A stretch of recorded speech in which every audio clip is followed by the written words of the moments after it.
आज हम क्रय विक्रय लाभ प्रतिशत एवं हानि प्रतिशत ज्ञात करना सीखेंगे। क्रय मूल्य का मतलब है जिस मूल्य पर कोई वस्तु खरीदी जाती है वह उसका क्रय मूल्य होता है, तथा जिस कीमत पर कोई वस्तु बेची जाती है वह उस वस्तु का विक्रय मूल्य होता है। लाभ का मतलब है फायदा और हानि का मतलब है नुकसान। इसको हम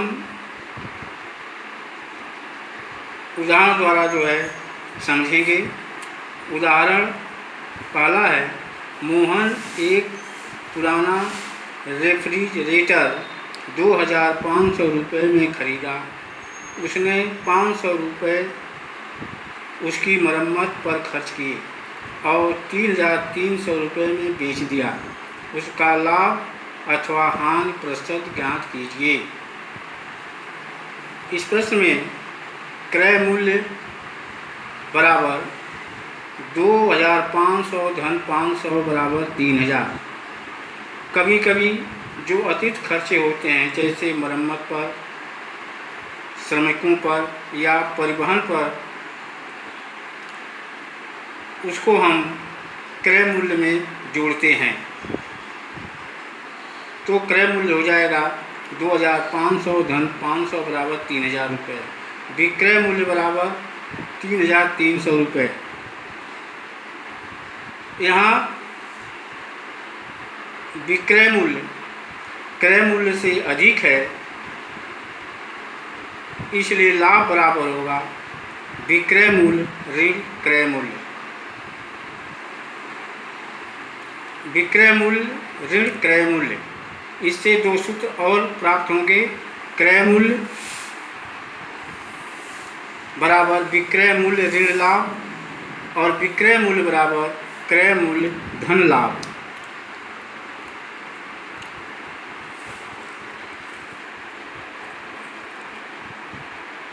तो लाभ बराबर विक्रय मूल्य ऋण क्रय मूल्य।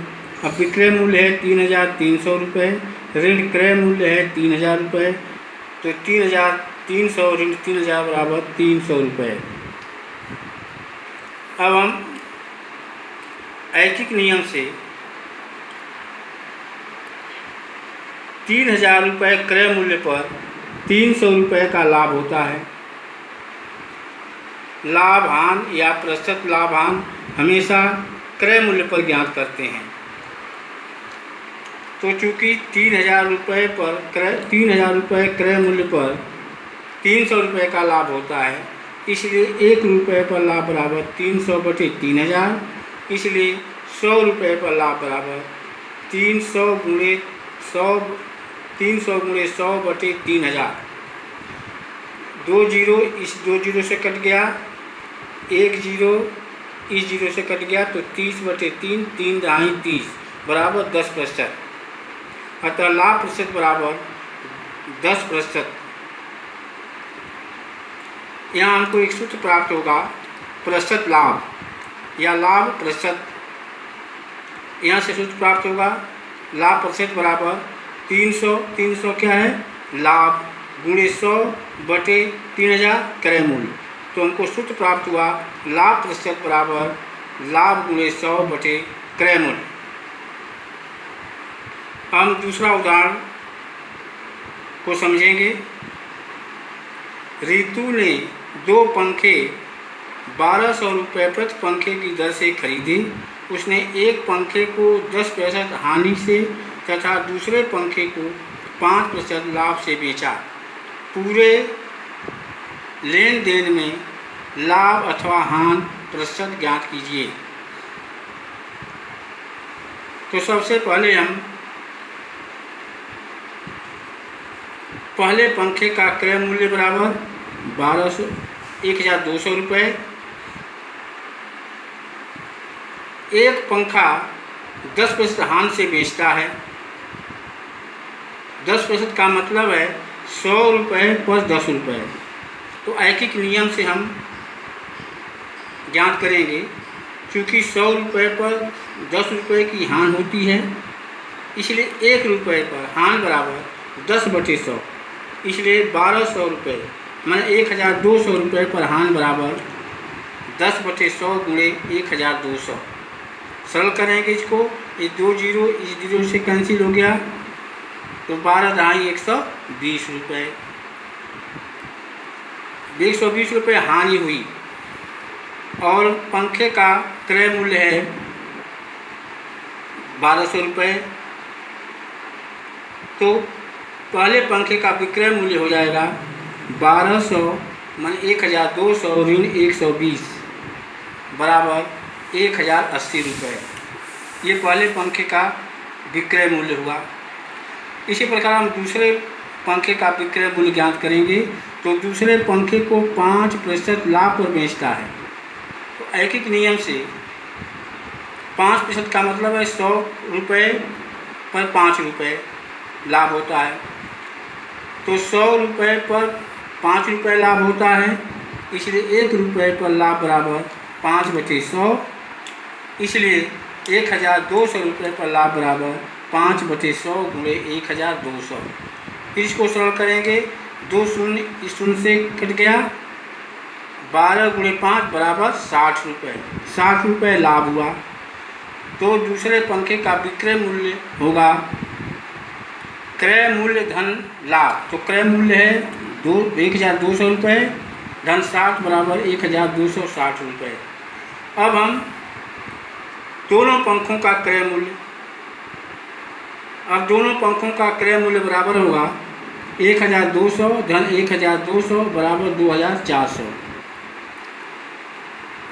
अब दोनों पंखों का विक्रय मूल्य, पहले पंखे का विक्रय मूल्य हम 1080 रुपये और दूसरे पंखे का विक्रय मूल्य 1260 रुपये, दोनों को जोड़ेंगे बराबर होगा 2340 रुपये। यहाँ क्रय मूल्य विक्रय मूल्य से अधिक है, क्रय मूल्य विक्रय मूल्य से अधिक है। इसका मतलब है कि यहाँ हानि हो रही है। तो हम हानि बराबर क्रय मूल्य ऋण विक्रय मूल्य, क्रय मूल्य है 2400 रुपये और विक्रय मूल्य है 2340 रुपये। तो 2400 ऋण 2340 बराबर 60 रुपये। यहाँ भी 2 सूत्र प्राप्त होगा। इसी सूत्र से हानि बराबर क्रय मूल्य ऋण विक्रय मूल्य से 2 सूत्र प्राप्त होंगे। क्रय मूल्य बराबर विक्रय मूल्य धन हानि, विक्रय मूल्य बराबर क्रय मूल्य ऋण हानि। यहाँ हमने हानि निकाला 60 रुपये, तो इसको प्रतिशत में निकालने के लिए हम ऐकिक नियम का प्रयोग करेंगे। क्योंकि 2400 रुपये पर 60 रुपये की हानि होती है, इसलिए 1 रुपये पर हानि बराबर 60/2400, इसलिए 100 रुपये पर हानि बराबर 60/2400 गुणे 100। यहाँ 2 शून्य इस 2 शून्य से कट गया और अब जो है 12 से सरल करेंगे, 12 दूनी 24, 12/60 बराबर 5/2। 5/2 को हम मिश्र भिन्न में बदलेंगे तो 2 सही 1/4%। यदि हम इसको दशमलव में बदलते हैं तो 5/2 बराबर 2.5% भी सही है।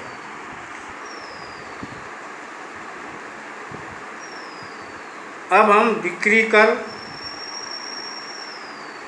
वैल्यू एडेड टैक्स, संक्षेप में इसको वैट कहते हैं, VAT। वैट दुकानदार ग्राहक द्वारा वसूलता है। वैट में हम वस्तु की कीमत से अधिक कीमत देते हैं और दुकानदार उस वैट को सरकार के पास जमा करता है। उदाहरण के रूप में किसी दुकान पर एक कमीज का मूल्य 500 रुपये था, वसूले गए बिक्री कर की दर 5% थी, बिल की देय राशि ज्ञात कीजिए। तो इसको हम हल करेंगे। बिक्री कर की दर बराबर 5%। 5% का मतलब है 100 रुपये पर 5 रुपये। तो फिर हम ऐटिक नियम से, चूँकि ₹100 पर बिक्री कर 5 रुपये है, इसलिए 1 रुपये पर बिक्री कर 5/100, इसलिए 500 रुपये पर बिक्री कर बराबर 5/100 गुणे 500। इसको सरल करेंगे। 100 × 500 और 5 × 5 बराबर 25 रुपये। 25 रुपये बिक्री कर हुआ। 25 रुपये बिक्री कर हुआ। तो हमको बिल की राशि जो दुकानदार को देनी है बराबर होगी 500 धन 25 बराबर 525 रुपये। आगे हम प्रश्नावली के प्रश्नों को हल करेंगे।